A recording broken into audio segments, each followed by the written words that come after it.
Imagine trying to grow a brain while being suffocated by invisible smoke.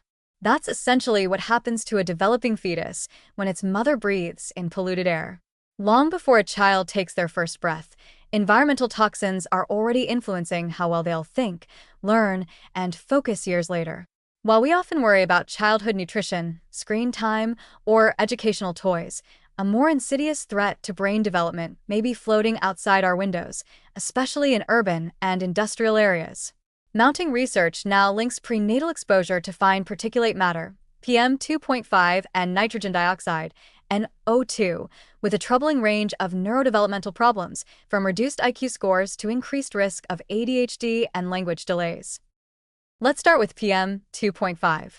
These are particles so small, less than 2.5 micrometers across, that they can pass through the lungs and enter the bloodstream.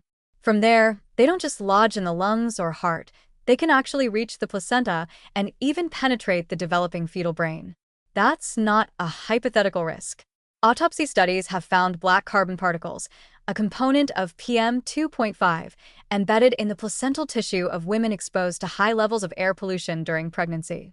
The placenta is supposed to be a protective barrier. It's not designed to filter out modern industrial smog, and it's losing that fight. Once inside the fetal environment, these pollutants set off a chain reaction. Inflammation rises. Oxidative stress increases.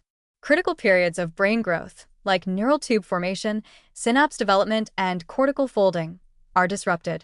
That's not just poetic science speak. It translates, years later, into very real deficits. Children whose mothers were exposed to higher levels of PM 2.5 during pregnancy have been shown to score lower on IQ tests by as much as 3 to 5 points. That may not sound like a lot on paper, but across a population, it can shift the entire curve of academic performance and economic potential. NO2, a gas produced primarily by vehicle exhaust and industrial emissions, tells a similar story. In studies tracking pregnant women and their children, higher prenatal exposure to NO2 correlates with more symptoms of attention deficit hyperactivity disorder, ADHD, in early childhood. We're not talking about vague behavioral issues here. We're talking about statistically significant increases in impulsivity, inattention, and hyperactivity.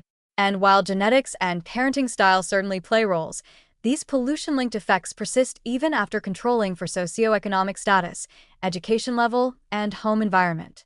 In other words, pollution doesn't just affect poor families living near highways, it affects anyone exposed, regardless of privilege. Perhaps most heartbreaking is the evidence on language development. Children exposed prenatally to higher levels of traffic-related air pollution tend to speak later, use fewer words, and struggle more with comprehension during critical developmental windows.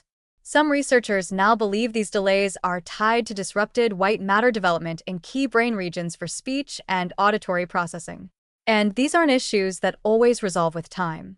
Early language deficits can echo into literacy problems, lower academic achievement, and social difficulties down the line.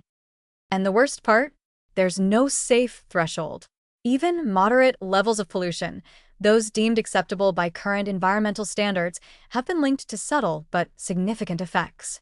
It's not like babies are being poisoned only during major smog events. The daily, invisible haze of city life is enough to derail optimal brain development. And since the fetus can't wear a mask or move to the countryside, they depend entirely on the air their mother breathes. This isn't just a health issue, it's a generational one. Air pollution has become a kind of mass, slow-motion neurotoxin, quietly sculpting the cognitive potential of millions of children before they've had a chance to speak their first word. The long-term societal consequences, lower productivity, increased need for special education services, greater mental health burdens, will continue to unfold unless stronger air quality protections are enforced. Until then, individual efforts like avoiding outdoor activity during peak traffic hours, using indoor air purifiers, and staying away from busy roads during pregnancy may offer some limited defense. But it's not enough. Clean air should be a birthright, not a luxury, and certainly not a gamble. Because right now, for too many children, the fight for a healthy brain begins before birth, against an enemy they can't see and didn't choose.